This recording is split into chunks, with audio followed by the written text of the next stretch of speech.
আসসালামু আলাইকুম এসএসসি 26 ব্যাচের ভাই আপুরা, তোমাদের সাময়িক পরীক্ষা, ঠিক আছে?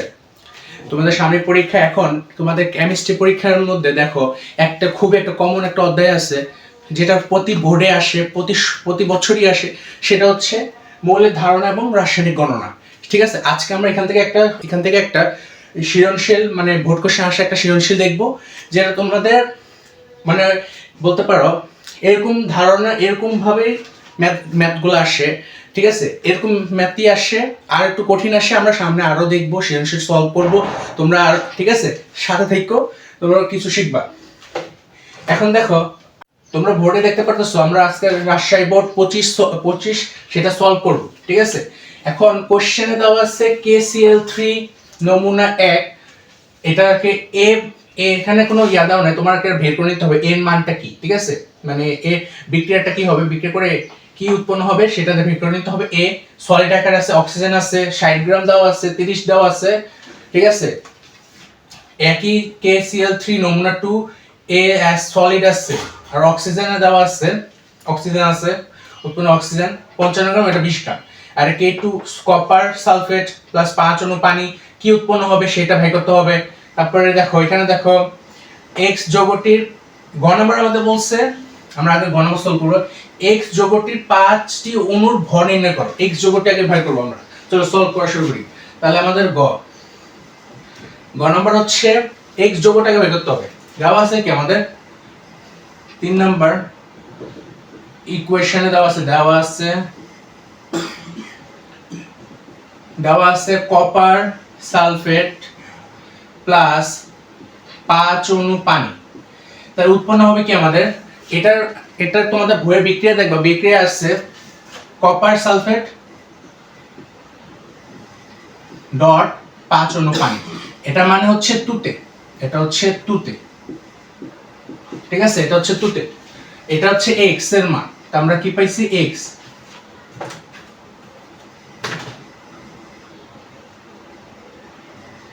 এটা হচ্ছে x। তাহলে x যৌগটি হচ্ছে আমাদের, x যৌগটি হলো কপার সালফেট ডট 5 অণু পানি, 5 অণু পানি। এখন আমাদের দেখো, আমাদের বলছে x যৌগটির 5টি অণুর ভর নির্ণয় করো। 5টি অণুর ভর নির্ণয় করতে বলছে আমাদের। এখানে দেখো x যৌগটি আমাদের কে কপার সালফেট 5 অণু পানি। এখন আমাদের এটার কি বলছে, অণুর ভর কত বের করতে বলছে। এটার অণুর ভর কত, ঠিক আছে? এটার এখন আমরা আণবিক ভর বের করি। কপার সালফেট প্লাস 5 অণু পানি, এটার আণবিক ভর, এর আণবিক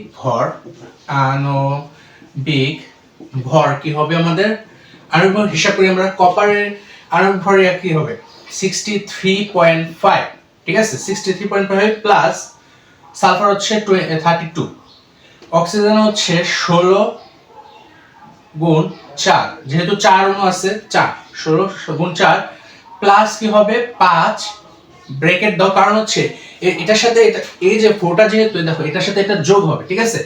যোগ হবে আণবিক ভরের ক্ষেত্রে 5, তারপর 1 * 2 প্লাস 16, তাহলে কত আসছে দেখো তো, ক্যালকুলেটর দেখো, আমাদের কত আসছে 63.5 প্লাস 32 প্লাস 16.4 প্লাস 5 * 18, তাহলে কত আসছে আমাদের আসছে 249.5, ঠিক আছে? 49.5 আসছে আমাদের। কিন্তু এখানে তোমরা ভুলেও এখানে গ্রাম লিখবা না, ঠিক আছে? এখানে গ্রাম লিখে কিন্তু কেটে দাও অনেক সময়, তোমরা এখানে গ্রাম লিখবা না, তোমার অঙ্কে যখন করবা, বের করবে, তখন গ্রাম লিখবা। আমাদের এটা আসছে, ঠিক আছে? এটা হচ্ছে আমাদের আণবিক ভর। কত মোলের জন্য, 1 মোলের জন্য এটা আমাদের আণবিক ভর, এই তুতের মানে কপার সালফেট 5 অণু পানির জন্য, ঠিক আছে? তাহলে 1 মোল আমার অণুর সংখ্যা কি জানি, এই 1 মোল এই যোগে মানে এটা তুতে ওই কি অণুর সংখ্যা কত বলতে পারো, 60, মুছে দিই একটু, আমরা দেখি পরেরটা হচ্ছে 1 মোল, আমরা কি জানি 1 মোল কপার সালফেট প্লাস 5 অণু পানি, এর অণুর সংখ্যা কত হবে, অণুর সংখ্যা হবে 6.023 10 টু দি পাওয়ার 23 টি, ঠিক আছে। টি 1 মোল কপার সালফেট 5 অণু পানির অণু সংখ্যা এত। তা আমরা 1 মোল পাই, এক পাচ্ছি কত, আণবিক ভর কত পাইছি, 49.5 পাইছি না, ঠিক আছে। 1 মোল, এটাও 1 মোল, তাহলে এই দেখো এটা 1 মোল অণু সংখ্যা, এটাও 1 মোল গ্রাম।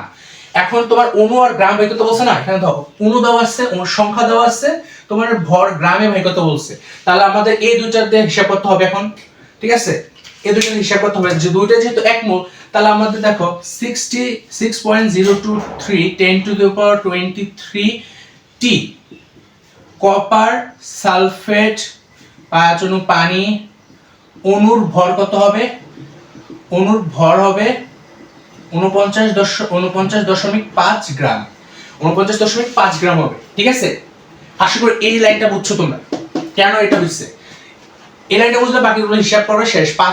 পাঁচটি চাইছে, তাহলে কি একটির জন্য কি হবে, একটির জন্য এটা উপরে থাকবে 49.5, 6.02 10 টু দি পাওয়ার 23, ঠিক আছে, 10 টু দি পাওয়ার 23। তাহলে অতএব কি পাঁচটি এটার জন্য কি হবে আমাদের, আমি হিসাব করো তো, এই যে 49.5 গুণ কত 5 ভাগ 6.023 10 টু দি পাওয়ার 23 অণুর ভর, মানে এটা গ্রাম, এখানে গ্রাম। তাহলে কি হবে, এখানে আচ্ছা এই গ্রাম।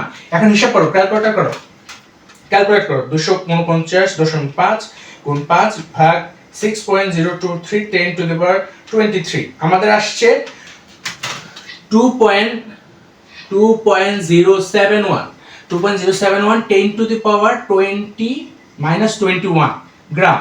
এটা আমাদের অ্যান্সার। আশা করি বুঝছো তোমরা গণনাটা, ঠিক আছে। গণনাটা আমাদের সব শেষ। এখন আমরা গহ নাম্বারে যাই, গহ নাম্বার করি আমরা। আশা করি তোমরা গহ নাম্বারটা বুঝছো। গহ নাম্বার যাই এখন আমরা।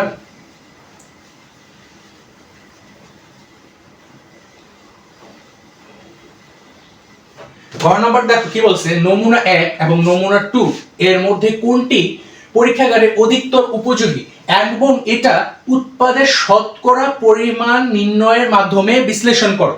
শতকরা পরিমাণ নির্ণয় বিশ্লেষণ করো মানে কি বলছে বুঝতে পারবা, বলতে পারবা? এখন বলো, এখানে বলছে দেখো উৎপাদের শতকরা পরিমাণ নির্ণয়ের মাধ্যমে বিশ্লেষণ করতে বলছে। মানে এখন দেখো তোমার কোনটা উপযোগী পরীক্ষাগারে কিভাবে বুঝবা। এখন উৎপাদের যেটার মান বেশি আসবে, শোনো, উৎপাদের যেটার মান বেশি আসবে সেটা হচ্ছে উৎপাদের শতকরা যেটার মান বেশি সেটা হচ্ছে অধিকতর বিশুদ্ধ মানে ভেজাল কম পাবা, তুমি এখানে ভেজাল কম পাবা। আর যেটাতে উৎপাদের পরিমাণ কম পাবা আর তার সেটাতে ভেজাল বেশি থাকবে, ঠিক আছে, ভেজাল বেশি থাকবে। তাহলে যেটা ভেজাল বেশি সেটা তো পরীক্ষাগারে ব্যবহার করা যায় না, ঠিক আছে। তাহলে যেটা ভেজাল কম সেটা ব্যবহার করবা তোমরা পরীক্ষাগারে। তা আমরা সেটা হিসাব করি।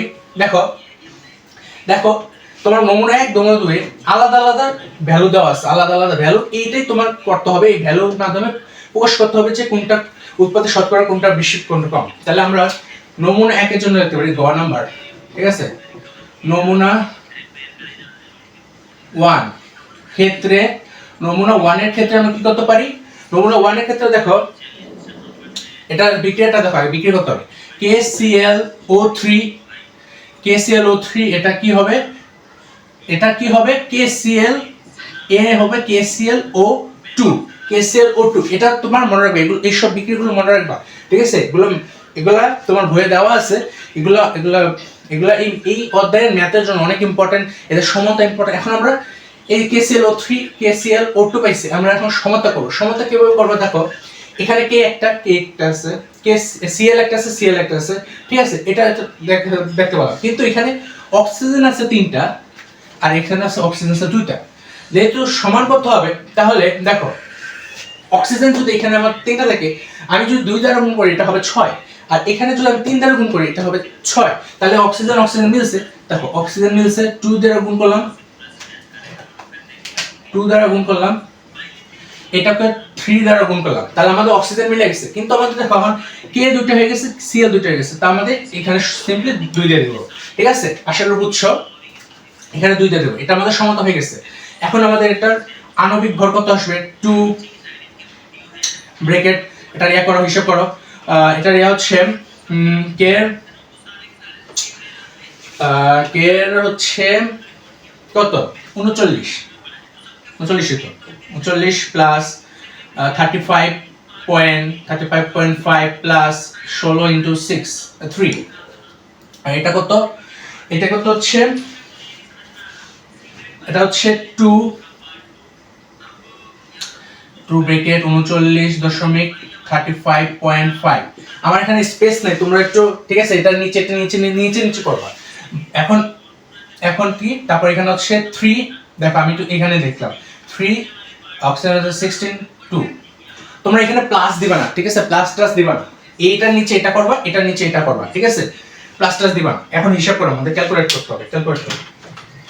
ক্যালকুলেটে করলে কত আসে 2 into bracket 39 plus 35.5 plus 16 into 3 এটা আসে 245, এটা আসে 245 গ্রাম।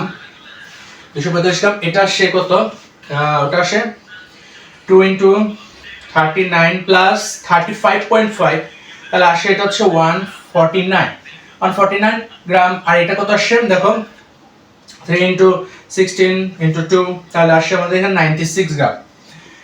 এটা 96 গ্রাম আসে। তা আশা করি একটু বুঝছো। এখন দেখো এটা বাইরে হচ্ছে। এখন প্রথমটা কি অবস্থা, নমুনা প্রথমটা কি এখানে দেওয়া আছে আমাদের 60 গ্রামে এই যে KCl3 30 গ্রাম। তা আমাদের হিসাব করতে হবে কি এটা নিয়ে হিসাব করতে হবে।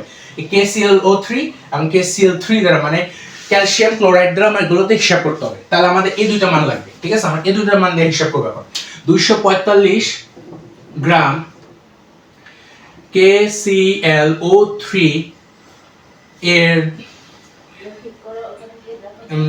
এর জন্য KCl3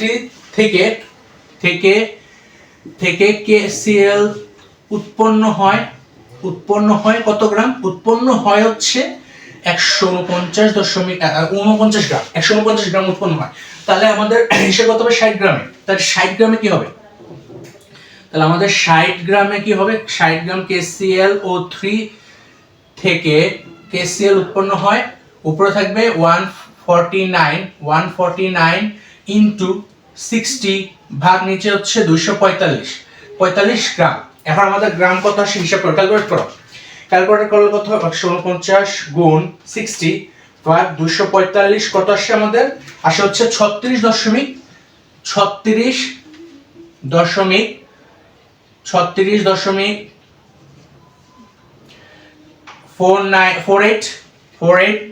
এটা 49 লিখতে পারো, 49 কারণ এক সংখ্যা বেশি আছে, 49 গ্রাম। এটা আমাদের এটা আসছে, ঠিক আছে 36 এত গ্রাম আসছে আমাদের। এখন তোমার কি বলছে? উৎপাদের শতকরা নির্ণয় করো। আমাদের উৎপাদ কোনটা? এই পাশেরটা হচ্ছে উৎপাদ, এটা হচ্ছে বিক্রিয়ক, এটা হচ্ছে উৎপাদ, ঠিক আছে। উৎপাদে এখন কোনটা বের করতে হবে? KCl এর মান কত দিছে? 30 গ্রাম। 30 গ্রাম আমাদের আসছে 36 গ্রাম। তাহলে আমরা দেখেন উৎপাদের শতকরা বের করব। আমরা এটা মুছে দেই, একটু আসলে বুঝছো তোমরা। এখন খালি হিসাবটা করবো, দেখি কত হিসাব করে দেখো 36 গ্রাম আছে মানে উৎপাদের প্রথম নমুনার ক্ষেত্রে উৎপাদের শতকরা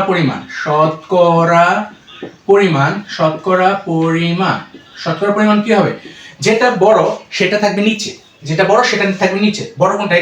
এটা থেকে এটা বড়, তাহলে 36.49 আর 30টা ছোট, তার উপরে আর গুণ দিব কত? 100 দ্বারা, ঠিক আছে। এখন হিসাব করো কত আসে দেখো। হিসাব করি, তাতে 30 ভাগ 36.49 ইনটু 100 আমাদের আসে 82.21, ঠিক আছে 82.21। 100 মধ্যে তোমার দেখো এটা আসছে 82 এত, তাহলে ভেজাল কত? ভেজাল হচ্ছে 100 দ্বারা এটা মাইনাস করবে, তাহলে তুমি এতটুকু ভেজাল পাবা, ঠিক আছে। অনেক সময় কোশ্চেনে ভেজাল আসতে পারে, ভেজালের পরিমাণ কত? আগে তোমার উৎপাদের শতকরা বের করে নেবা, তারপরে তুমি 100 দ্বারা মাইনাস করবে, সেটাই তোমার ভেজাল। যে এখন দেখো পরেরটা আমরা হিসাব করি। আসলে এটা বুঝছো, আমাদের 82.21 এটা মনে রাখবা, এটা হচ্ছে প্রথমটার মানে উৎপাদের শতকরা পরিমাণ। আমরা এখন 2 নাম্বারটা করব। 2 নাম্বারটার হিসাব করব, 2 নমুনা 2 এর। তারপর KCl KClO3, আচ্ছা আমাদের ওটা দরকার নেই, আমরা তো পাইছি না 245 আর 45 আর হচ্ছে কত 149, তাহলে আমাদের দেখো হিসাব কত হবে 245 গ্রাম KClO3। বিক্রিয়া তো যেহেতু একই, বিক্রিয়া একই, এই জন্য কোনো স্টে করা লাগবে না, প্রথম কলে করে দেখ খালি, আর কোনো সমস্যা নেই। থেকে উৎপন্ন কত হয়, থেকে KCl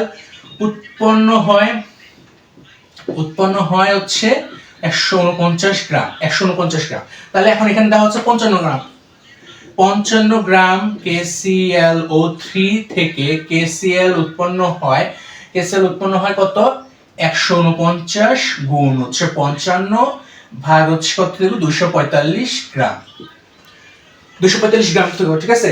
এখন হিসাব করে এটা কত আসে, এটা আসে 149 গুণ 55 ভাগ 245, তাহলে আমাদের আসে এটা হচ্ছে 33.44 গ্রাম, 33.44 গ্রাম, 33.44 গ্রাম আসে।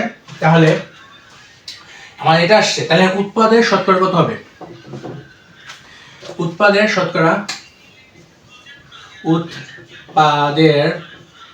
শতকরার পরিমাণ, উৎপাদের শতকরা পরিমাণ, প্রথম যেটা বড় সেটা নিচে থাকবে। এখানে দেখো 20 আছে, মানে এটা উপরে 20 হচ্ছে উপরে, 20 হচ্ছে উপরে, নিচে হচ্ছে 33.44 গ্রাম, একটু 100 দেওয়া। এখন দেখো কত আসে, এখন হিসাব করো, হিসাব করলে কত আসে 20 ভাগ 33.44 গুণ 100 আসে হচ্ছে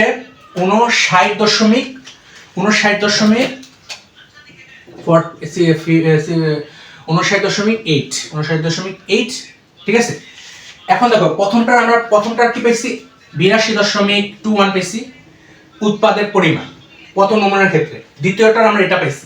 তাহলে তুমি লিখতে পারবে কি, প্রথমটা আমরা উৎপাদের পরিমাণ পেয়েছি এটা, দ্বিতীয়টার নমুনার ক্ষেত্রে আমরা উৎপাদের পরিমাণ পেয়েছি এত। তাহলে দেখা যাচ্ছে এখানে যে এটার বিশুদ্ধতার পরিমাণ বেশি আর এটার বিশুদ্ধতার পরিমাণ কম, কারণ দেখো এটার ভেজাল কম, এটার ভেজাল বেশি, 100 দ্বারা বিয়োগ করে দেখতে পারো এটার ভেজাল বেশি, এটার ভেজাল কম। যেহেতু ভেজাল বেশি বা কম, এটার ভেজাল কম, সেহেতু এটা পরীক্ষাগারে নমুনা 1 পরীক্ষাগারে অধিকতর উপযোগী হবে। আশা করি বুঝছো তোমরা, ঠিক আছে। এবার বাংলা কথা লিখে দিবা, তাহলে ফুল নাম্বার পাবা। আশা করি বুঝছো ক্লাসটা। সবাইকে আসসালামু আলাইকুম।